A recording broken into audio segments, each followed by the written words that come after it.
en el transcurso de esta reunión desarrollar los mieloproliferativos, ¿sí? ¿Les quedó alguna duda, alguna pregunta de la clase anterior?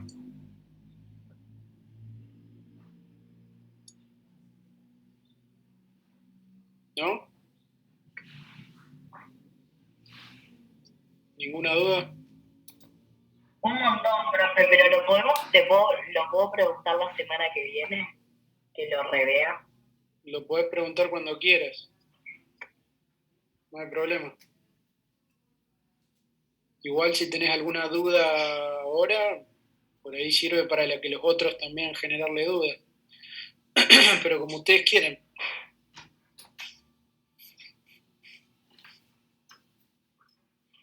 ¿No? Bueno. Como les decía, vamos a desarrollar los síndromes mieloproliferativos. Los síndromes mieloproliferativos, como los linfoproliferativos, son síndromes neoplásicos clonales que afectan la serie mieloide en vez de la linfoide. Acá tenemos un esquema para explicar qué diferencia hay fundamentalmente entre la hematopoiesis normal, que tienen a la izquierda, la hematopoiesis normal, en donde, como yo les había explicado, tienen un blasto, que es una célula madre. Esa célula madre, de la cual pluripotencial, que tiene capacidad de autodivisión, de la cual hay alrededor de unas 10.000 solamente en la médula ósea, tienen la capacidad tanto para comprometerse en la serie linfoide como en la serie mieloide. Por activación de algunos programas genéticos, este blasto puede diferenciarse en otro blasto que va a desarrollar la serie linfoide, o en un blasto que puede desarrollar la compleja serie mieloide. Esta es la hematopoiesis normal. Lo que sucede en las leucemias agudas, ¿sí? Es básicamente que hay un bloqueo, hay mutaciones en el código genético de los blastos que generan un bloqueo en la capacidad de compromiso de esta célula pluripotencial en la serie linfoide o en la serie mieloide, o en los blastos que están ya comprometidos con la serie linfoide o con la serie mieloide. ¿Sí? Entonces, eso hace que esta célula pluripotencial pierda esa capacidad de división, y lo único que se genera en la médula ósea son esas células inmaduras o blastos, que obviamente van a llevar a dos cosas. Primero, una infiltración de la médula ósea, que va a producir una falla medular por la gran cantidad de blastos que hay en médula ósea que reemplazan a las células maduras, a las células funcionales, que son el efector, digamos, de la médula ósea. Eso va a generar una falla medular, y también al no poder diferenciarse esas células efectoras, también no se van a dejar de producir, ¿sí? O sea que no solamente van a ocupar la médula estas células inmaduras, sino que también van a dejarse de generar la serie linfoide y mieloide por esta sobreexpresión de los blastos, ¿sí? Y esto va a generar este concepto último que se llama hiato leucémico, que está acá abajo de todo. El hiato leucémico es justamente el agujero, el orificio que se genera en la diferenciación. Son todas las células del medio que están faltando justamente por este bloqueo en la diferenciación que se produce en las leucemias agudas. Por el contrario, en las leucemias crónicas también hay mutaciones en el blasto, ¿sí? Pero la diferenciación está sostenida, está conservada. Esa diferenciación se mantiene, pero hay una gran división a nivel de los blastos precursores, lo cual hace que haya mucha cantidad de células. Esas células maduras son células anormales también, pero no son blastos en general, y suelen migrar de la célula, desde la médula ósea a la sangre periférica, y eso puede generar un aumento de la celularidad efectora, es decir, leucocitosis, trombocitosis, y también pueden afectar órganos periféricos, produciendo hepatomegalia o esplenomegalia, ya que en algunos de estos pacientes, por ejemplo en la mielofibrosis, se produce lo que se llama hematopoiesis extramedular, es decir que la médula vuelve al sitio fetal de origen donde se producía la hematopoiesis en la vida fetal, que es el vaso, el hígado e incluso a veces los pulmones. Esta gran diferenciación y duplicación celular, esta gran masa celular en división, es un caldo de cultivo para generación de nuevas mutaciones que indefectiblemente, por ejemplo en la leucemia amiloide crónica, van a llevar a la evolución hacia una leucemia mieloblástica o una leucemia linfoblástica.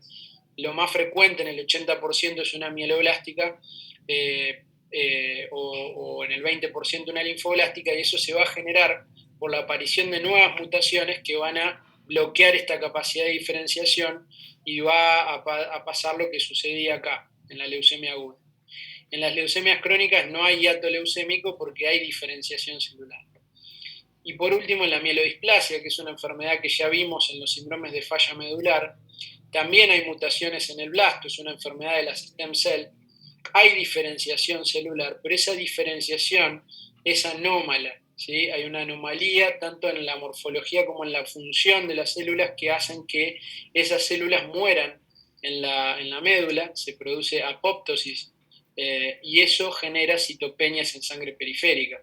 Falla medular por ocupación de de las células inmaduras de la médula ósea, citopenias, y ese gran ciclado, ese gran ciclado celular que se produce en la médula ósea, también es un caldo de cultivo para nuevas mutaciones que pueden llevar a una leucemia mieloblástica aguda, ¿sí?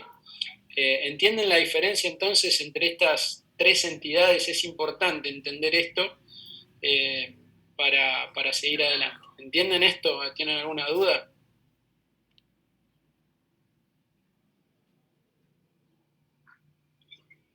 No, se entiende bien, profe. Bueno. Entonces, habíamos hablado de los síndromes linfoproliferativos, ahora vamos a hablar de los mieloproliferativos y también de las leucemias agudas, que no hablamos en la clase pasada. Y por eso esta diferenciación que yo les hacía. Las leucemias agudas son por tipo, son dos, la leucemia linfoblástica y la leucemia mieloblástica.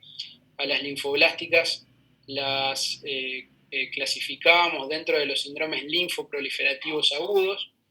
Y lo que yo les quiero mostrar en este gráfico es que a pesar de que hay una leucemia linfoblástica aguda, la clasificación actual de las leucemias no es solamente por el tipo de célula, linfocito B o linfocito T, sino también por las características citogenéticas.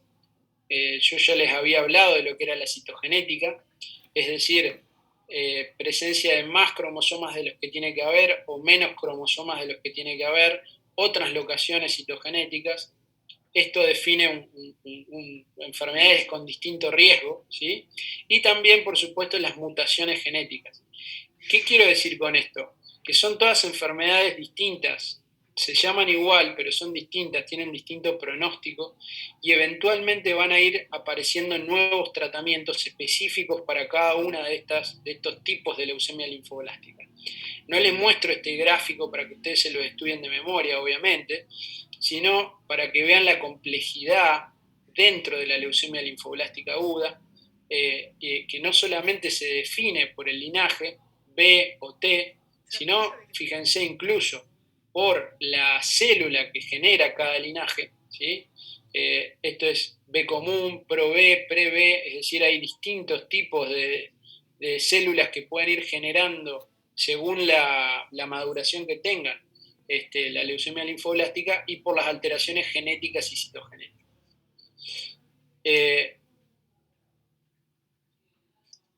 Esta gráfica está a propósito presentada acá con el objetivo de repasar un poco de lo que yo les dije del citogenético. el citogenético es el estudio del cariotipo, ¿sí? Recuerden que tenemos 46 cromosomas, 46XX es una mujer, 46XY es típico del hombre. ¿Qué se estudia de los cromosomas en el citogenético? Se estudia su forma, su número, ¿sí? Su tamaño, y eso es lo que nos permite detectar, por ejemplo, las translocaciones, que se produce cuando una porción de un cromosoma se traslada hacia otro cromosoma, en este caso, por ejemplo, cromosoma Filadelfia. Es una translocación equilibrada entre el cromosoma 9 y el cromosoma 22, que hace que se unan o se junten dos oncogenes, y eso no solamente es un proceso, digamos, oncogénico, es decir, que puede justificar la aparición de la enfermedad, sino que es un proceso que usamos nosotros para hacer el diagnóstico y para hacer el seguimiento del tratamiento de estos pacientes. Las translocaciones son uno de los elementos que podemos ver, pero también podemos ver las hiperdiploidías, como yo les explicaba antes. Por ejemplo, acá tenemos abajo, ahora van a ver, la trisomía 21, esto es típico del síndrome de Down.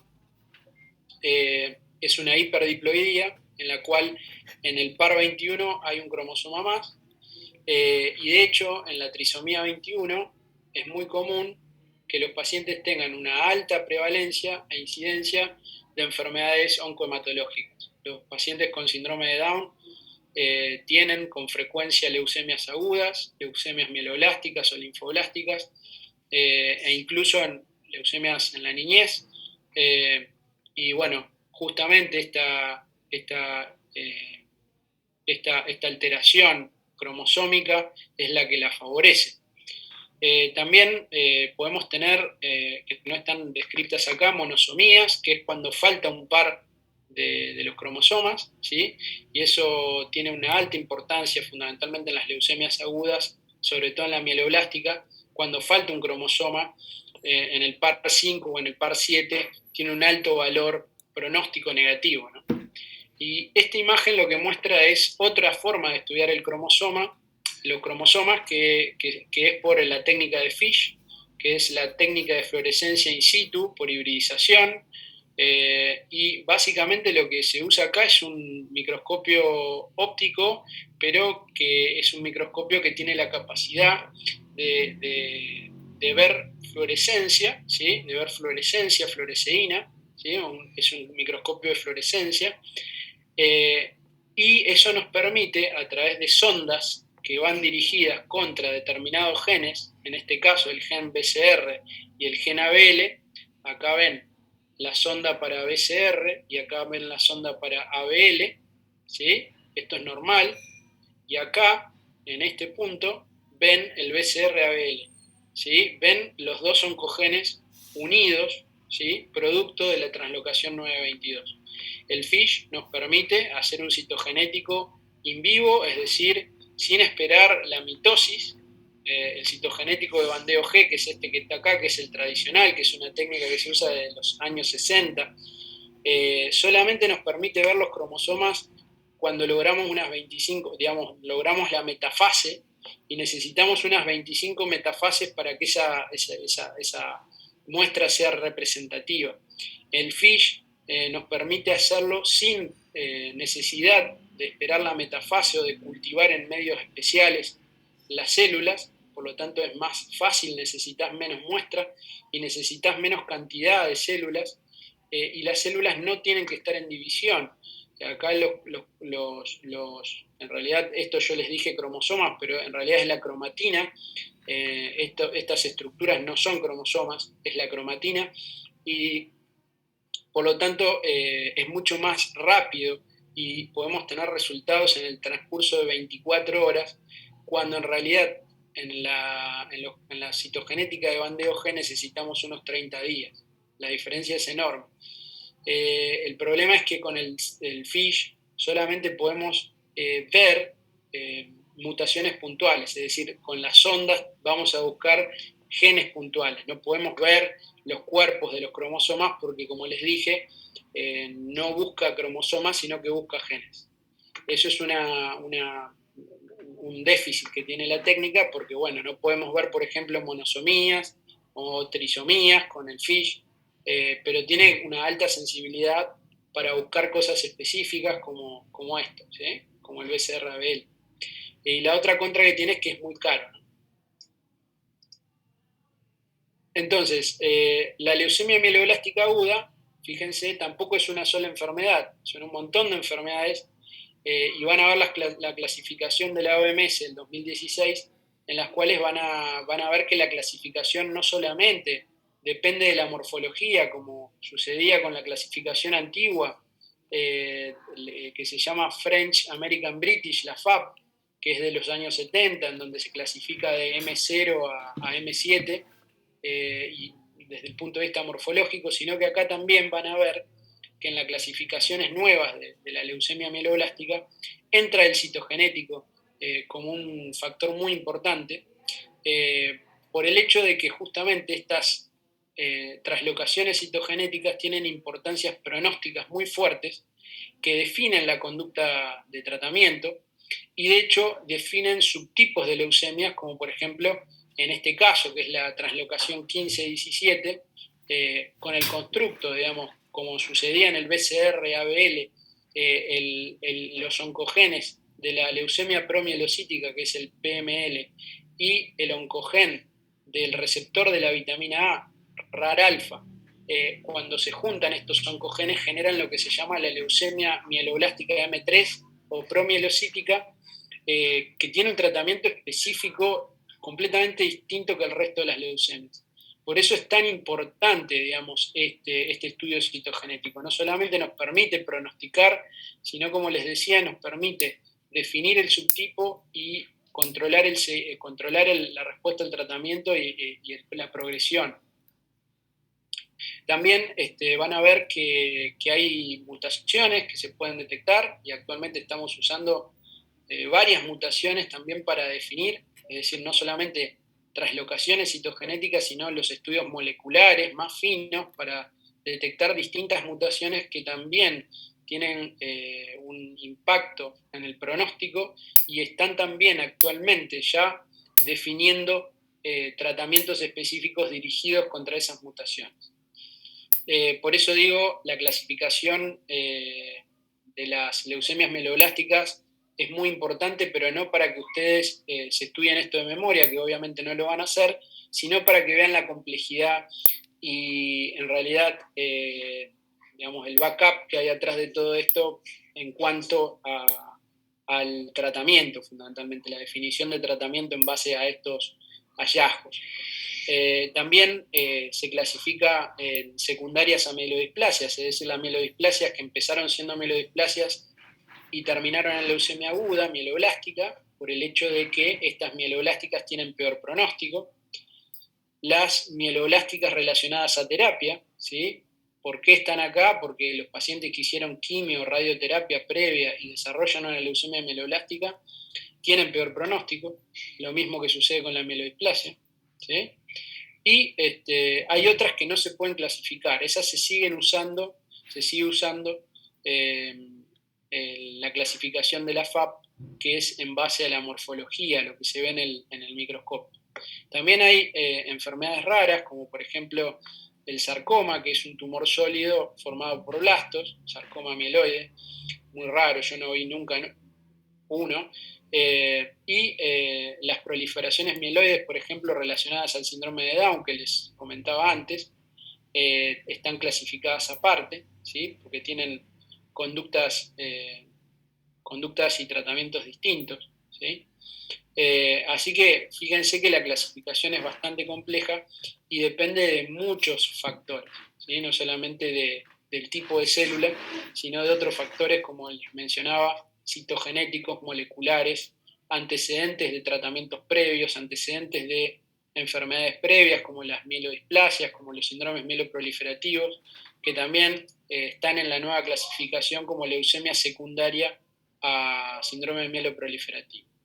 Y los hallazgos moleculares, las mutaciones, de nuevo, esto no es para que ustedes lo estudien, sino más bien para explicarles cómo se estandariza el riesgo en leucemia mieloblástica aguda, fíjense que nos basamos fundamentalmente en los hallazgos citogenéticos y en los hallazgos moleculares, ¿sí? De distintas mutaciones que buscamos, como la FLT3, que para nosotros es fundamental para definir el pronóstico, ¿sí? Si tenés esta mutación FLT3, el pronóstico es mucho peor, y también para definir el tratamiento, porque ya hay una droga que se llama midostaurina, que va dirigida contra esta mutación. O sea que si encontramos esta mutación, a la quimioterapia tradicional le vamos a agregar esa droga que ha demostrado un 25% más de respuesta. Así que, de nuevo, esto es para que vean la complejidad del pronóstico, no depende solamente de la cantidad de blancos que tenga el paciente, de la edad del paciente, del personal status, y por supuesto todo eso es muy importante, sino también de todos estos factores que son los que buscamos y que son propios de la biología de la enfermedad. ¿Cómo se tratan las leucemias agudas, tanto linfoblástica como mieloblástica? Y bueno, eso va a depender fundamentalmente de los factores de riesgo, de la estadificación que yo les decía, del estudio de estadificación que hacemos y definimos entonces los pronósticos, los pacientes de alto riesgo, que tienen la posibilidad de hacer tratamientos intensivos, los vamos a planificar para realizar una inducción que se llama con poliquimioterapia. La inducción es el proceso de tratamiento que nos lleva hacia la remisión completa, que es cuando no se detecta enfermedad, no es la curación, ¿sí? El tratamiento se llama inducción, y es la inducción hacia la remisión completa. Eso es lo que queremos lograr. Remisión completa no significa curación, sino que significa que la enfermedad se hace indetectable. Habitualmente, para buscar enfermedad, actualmente no solamente volvemos a punzar al paciente después del día 21 y a los 30 días, la médula ósea para ver si hay blastos. Recordemos que tiene que haber 20% o más de blastos para diagnosticar tanto la linfoblástica como la mieloblástica, sino también usamos de nuevo la citometría de flujo, ya que nos puede detectar una célula en 100.000 y una célula maligna en 100.000 benignas, y eso nos permite realmente detectar o no la presencia de lo que se llama enfermedad residual mínima, es decir, mínimas cantidades de células que pueden estar quedando en la médula ósea, y eso también nos permite definir la conducta de tratamiento en la segunda etapa del tratamiento, que es la consolidación. Es decir, si logramos la remisión completa, vamos a intentar realizar una consolidación, y esa consolidación en los de alto riesgo va a ser un trasplante de médula ósea, trasplante alogénico. En los pacientes que tienen buen pronóstico, generalmente son pacientes jóvenes que tienen alteraciones citogenéticas de buen pronóstico, el tratamiento es una inducción con poliquimioterapia, y la consolidación se hace también con poliquimioterapia, y luego se realiza un mantenimiento. Habitualmente el tratamiento de la linfoblástica dura unos 2 años, y el tratamiento de la mieloblástica depende mucho de lograr, por supuesto, en los dos casos, pero general depende mucho de lograr la remisión completa, es decir, la respuesta al tratamiento, pero la mieloblástica generalmente tiene un tiempo de tratamiento más corto, que dependiendo si va o no va a trasplante de médula ósea, generalmente no es superior a 6 meses. Las drogas utilizadas son muchísimas, ¿sí? Los protocolos que usamos en Argentina son protocolos complejos para la leucemia linfoblástica aguda. El grupo argentino que se llama GATLA, yo soy un investigador que forma parte de ese grupo, usamos el protocolo alemán que se llama Berlin-Frankfurt-Múnich, BFM, y usa todas estas drogas, ¿sí? Este es el protocolo de leucemia linfoblástica aguda.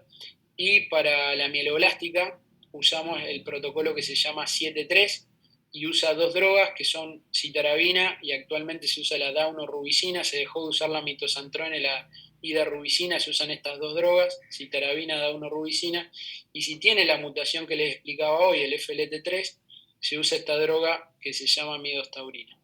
En los pacientes añosos, los pacientes más grandes que no pueden recibir terapias intensivas, usamos nuevas drogas como son el venetoclax, que es una droga que va dirigida contra una alteración en una proteína que favorece la apoptosis, es decir, que es un tratamiento no quimioterápico, y la 5-azacitidina, que ya se las mencioné cuando hablamos de fallas medulares, son hipometilantes, son drogas hipometilantes que se usan en mielodisplasia también, y la usamos en pacientes que no pueden acceder a quimioterapia de alta intensidad en leucemia mieloblástica aguda.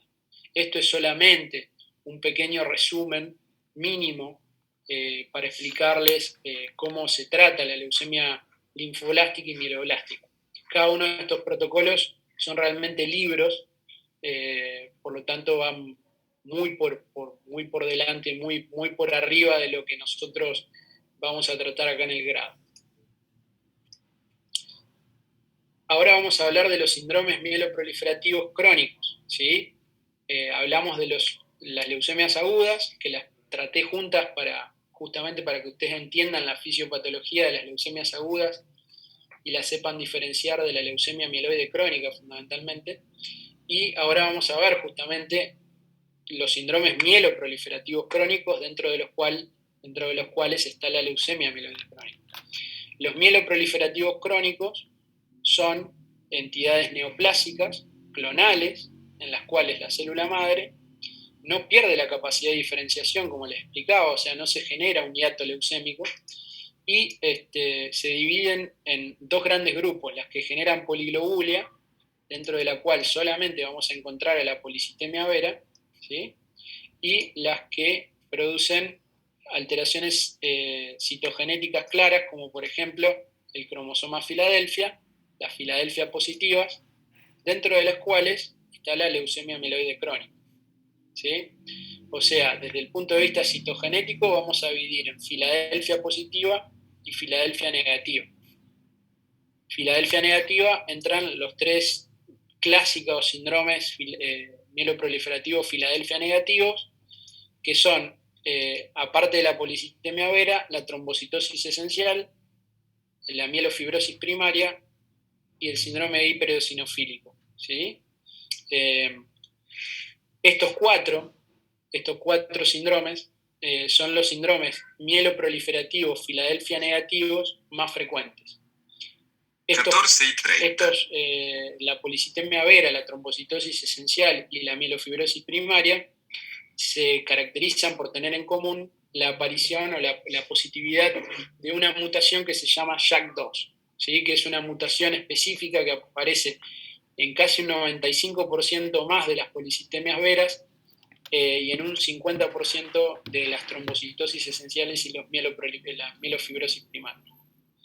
Ahora vamos a hablar específicamente de cada uno de estos síndromes. La leucemia mieloide crónica, como les explicaba, es un síndrome mieloproliferativo crónico en el cual la stem cell sufre determinadas alteraciones genéticas, pero la más importante es la translocación del cromosoma 9 y el 22, lo cual genera un constructo, un oncogen que se llama BCR-ABL. Es una tirosina quinasa, es decir, una proteína que sirve básicamente como mensajero intracelular, y ese mensajero intracelular mutado le dice a la célula que se divida, en lo cual la transforma en una célula inmortal, y eso es lo que hace que la célula se divida muchísimo dentro de la médula ósea, pero esa célula no pierde la capacidad de diferenciarse. Por lo tanto, se generan muchísimas células efectoras, habitualmente mieloides, pero a veces también linfoides, y eso es lo que predispone a la aparición, como yo les dije, ese caldo de cultivo es lo que predispone a que esta enfermedad genere mutaciones nuevas y luego se produzca el bloqueo de la diferenciación que lleva a una leucemia mieloblástica aguda. La leucemia mieloide crónica tiene tres fases. La fase más común, que es la fase crónica, en la cual se caracteriza por justamente esta aparición de gran celularidad, muchas células, todas células maduras, hay menos del 5% de blastos. Estos pacientes son pacientes que no tienen síntomas habitualmente, pueden tener un poco de anemia, pueden tener leucocitosis, es decir, glóbulos blancos altos, pueden tener trombocitosis también, o plaquetas normales, pueden tener esplenomegalia, pero habitualmente se diagnostican por casualidad, como nos sucedía en la leucemia linfocítica crónica, se diagnostican por casualidad cuando se hacen un hemograma y bueno, el médico lo deriva porque encuentran 100.000, 200.000 blancos. La etapa de fase crónica no tiene blastos, como bien lo mencioné, pero la fase acelerada ya es una fase de transición hacia la crisis blástica, que es una leucemia aguda. En la fase acelerada ya empezamos a ver de 10 a 20% de blastos, y esto es lo que nos está marcando el riesgo de que la enfermedad ya se está descarrilando hacia una leucemia aguda, que es la crisis blástica, en la cual hay 20% o más de blastos. En algunas clasificaciones se sigue usando el punto de corte de 30% en el caso de la leucemia mieloblástica secundaria a mieloide crónico. Cuando ya tenés una crisis blástica, el tratamiento es el de la leucemia mieloblástica, mientras que si tenés la fase crónica o la fase acelerada, tenemos la suerte de tener a partir del año 2000 una droga maravillosa, revolucionaria, que justamente es una droga dirigida hacia la mutación, hacia la traslocación, perdón, no es mutación, sino la traslocación citogenética 922, y fundamentalmente la tirosina quinasa va dirigida contra la tirosina quinasa que genera el oncogen BCR-ABL, que es una tirosina quinasa intracelular, que la ven acá, ¿sí?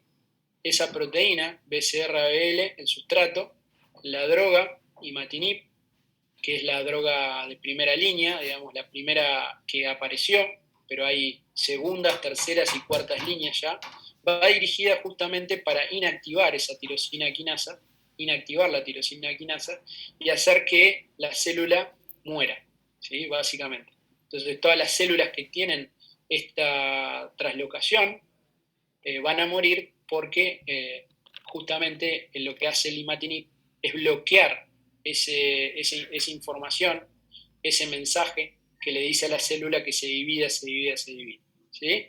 Entonces, esta droga, que es una droga oral, es una pastilla, ven acá, se toma una sola vez por día y ha revolucionado la oncología porque fue la primera droga target, la primera droga dirigida contra una mutación un oncogen, y que realmente ha transformado una enfermedad que tenía una altísima mortalidad, ya que no había tratamientos efectivos, curativos, en una enfermedad en la cual actualmente ya se está hablando de un porcentaje de pacientes que podrían estar curados y podrían llegar a suspender el tratamiento. Eso está todavía en etapa de investigación, pero bueno.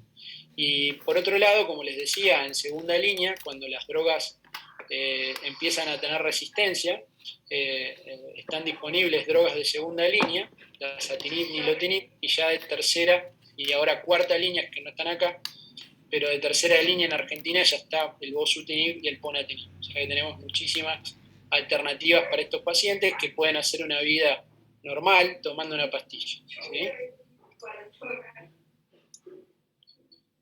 Con respecto a la policitemia vera, como les decía, es el único mieloproliferativo crónico que se caracteriza por la poliglobulia, ¿sí? Es decir, un aumento de la masa globular. Por eso para el diagnóstico necesitamos una hemoglobina mayor de 16,5 en el hombre, mayor de 16 en la mujer. Con eso definimos masa globular. No se usa más la medicina nuclear, por las dudas, si ustedes leen algún texto viejo en el cual se usaba medicina nuclear para medir la masa globular. Ahora solamente medimos en base a la hemoglobina, la masa globular, y buscamos la mutación del JAK2, como les dije, que es una otra tirosina quinasa, que está mutada y que esta mutación se puede buscar directamente por PCR en sangre periférica, no es necesario estudiarle la médula ósea, aunque los criterios del 2016 de la OMS establecen que la biopsia de médula ósea es un criterio mayor, o sea que sería necesaria académicamente. La mayoría de los hematólogos no la hacemos en pacientes con sospecha de policitemia vera, nos basamos en la masa globular y en la presencia del JAK2, que como les dije está positivo en más del 95% de los pacientes. Y como criterios menores quedaron los niveles de eritropoyetina normales, ¿sí? y ya, digamos, en los criterios menores, a diferencia de los criterios viejos, no aparece la esplenomegalia, que no está presente siempre, ni tampoco otros marcadores como el LDH, que antes aparecían. O sea que solamente con el dosaje de eritropoyetina y el JAK2 y la hemoglobina alta, con esos 3 parámetros, que son parámetros que se pueden detectar desde sangre periférica, podemos hacer el diagnóstico de policitemia vera. Con respecto al pronóstico de la policitemia vera, depende de 2 factores fundamentales, que son la edad, cuando el paciente tiene 60 o más años, y el antecedente de trombosis. ¿Por qué la trombosis? Porque en realidad la mayoría de los pacientes con policitemia vera ven disminuida su sobrevida global como consecuencia de las trombosis arteriales o venosas, pero las más frecuentes son las arteriales. Trombosis en coronarias, trombosis en las carótidas, trombosis en el sistema nervioso central, todas pueden generar alta morbilidad y mortalidad, y por eso el principal objetivo del tratamiento va a ser citorreducir, es decir, disminuir el hematocrito, llevar el hematocrito a 45%, y eso lo podemos lograr si el paciente tiene bajo riesgo, digamos, si no tiene más de 60 años y trombosis previa, solamente con sangrías, más aspirina, y si el paciente es de alto riesgo, a esta estrategia de sangrías y aspirina se le puede agregar un citorreductor inespecífico que se llama hidroxiurea, que es una cápsula que se la administramos por vía oral a los pacientes para favorecer y acelerar la disminución del hematocrito. Estas enfermedades, los linfoproliferativos crónicos, todos, ya les adelanto, no tienen un tratamiento curativo, salvo la leucemia mieloide crónica, que sería curativo, todavía se está estudiando, porque hay un porcentaje de pacientes en los cuales la respuesta es tan profunda que después de 2 años se podría llegar a suspender el tratamiento. Pero en el resto de las mieloproliferativas aún no hay un tratamiento curativo. Estos tratamientos tienen como objetivo, en el caso de la policitemia, bajar el hematocrito para reducir el riesgo de trombosis. La policitemia vera raramente evoluciona hacia una leucemia aguda, y raramente evoluciona hacia una mielofibrosis, que es un destino final común que a veces tienen todos los mieloproliferativos, algo parecido a lo que pasa en la cirrosis con las hepatitis crónicas, puede pasar en la médula con los mieloproliferativos crónicos. Todos pueden evolucionar hacia una mielofibrosis, eso no quiere decir que todos lo hagan, digamos, pero puede evolucionar hacia una fase gastada, que se llama, en la cual la médula se llena de cicatrices y, bueno, hay una falla medular. Con respecto a la trombocitosis esencial, el diagnóstico se hace fundamentalmente, el aumento de las plaquetas por arriba de 450.000, pero lo más importante en estos pacientes es la biopsia de médula ósea. ¿Por qué? Acá sí es fundamental la biopsia de médula ósea, porque hay muchas enfermedades que pueden realmente imitar a la trombocitosis esencial, pueden generar trombocitosis. Y dentro de esas enfermedades la más importante es la anemia ferropénica. O sea que si vos tenés anemia y tenés trombocitosis, lo primero que tenés que descartar no es la trombocitosis esencial, sino si no tenés esa anemia por ferropenia, porque la ferropenia es la que genera trombocitosis. Segundo, si tenés anemia, tenés que descartar que no haya otra causa de anemia.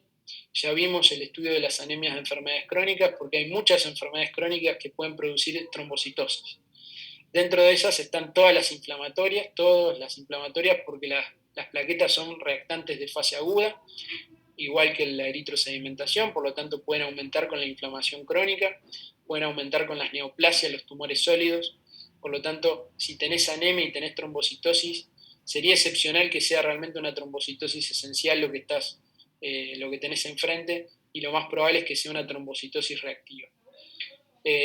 Olvidé mencionarles, pero en policitemia vera lo mismo. La más frecuente de las policitemias es la reactiva, por lo tanto tenés que descartar todas las causas que pueden generarte aumento del hematocrito y que no son policitemia vera, como por ejemplo la altura, la deshidratación, el uso de diuréticos. la insuficiencia respiratoria, que aumenta la eritropoyetina. Eso me olvidé de mencionarles y es muy importante, ¿sí? Lo mismo que sucede en la poliglobulia reactiva, que es la más frecuente. La trombocitosis reactiva es la causa más frecuente de trombocitosis. Por lo tanto, acá sí la biopsia de médula ósea es fundamental y hay que descartar, por supuesto, que la trombocitosis no sea consecuencia de otros mieloproliferativos. Por eso a todos estos pacientes, por ejemplo, les pedimos BCR-ABL, le evaluamos el JAK2 y por supuesto tenés que descartar si tiene o no tiene anemia o poliglobulia para descartar la posibilidad que no tenga policitemia vera o mielofibrosis o cualquier otra neoplasia, tanto mieloide como no mieloide. Aparte del JAK2 contamos con 2 marcadores más. Uno se llama calreticulina, que no sé por qué no está acá mencionado, es calreticulina, y otro es el receptor de la trombopoyetina, que se llama MPL. Son mutaciones que están presentes junto con el JAK2 en un 90% de los pacientes. O sea que estas mutaciones nos permiten definir la clonalidad